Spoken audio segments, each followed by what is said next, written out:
একসময়ের সাংবাদিক, সেখান থেকে সাংবাদিক নেতা, জাতীয় প্রেস ক্লাব ও বাংলাদেশ ফেডারেল সাংবাদিক ইউনিয়ন বিএফইউজের সাবেক সভাপতি শওকত মাহমুদ, পাশাপাশি বিএনপির ভাইস চেয়ারম্যান। যদিও বিএনপির সকল পদ থেকে বহিষ্কারের পর অন্তত দুটি রাজনৈতিক মঞ্চের সাথে যুক্ত হন শওকত মাহমুদ।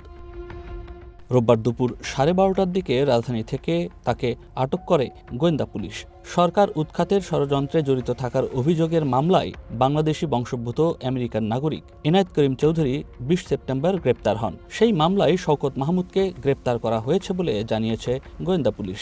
রমনার যে মামলা হয়েছিল এনআইএর 9 নম্বর মামলা, সন্ত্রাসবিরোধী আইনের, ওই মামলায় তো কালকে কোর্টে পাঠাবো। মানে আমরা অ্যারেস্ট করেছি, তাকে গ্রেপ্তার দেখাচ্ছি কালকে কোর্টে। 12টার ভিতর পাঠাবো।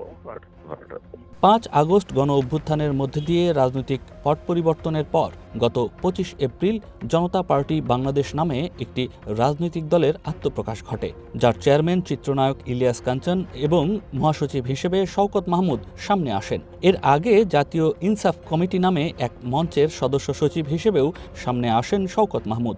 ওই মঞ্চের আহ্বায়ক, চিন্তক ও দার্শনিক ফরহাদ মজহার।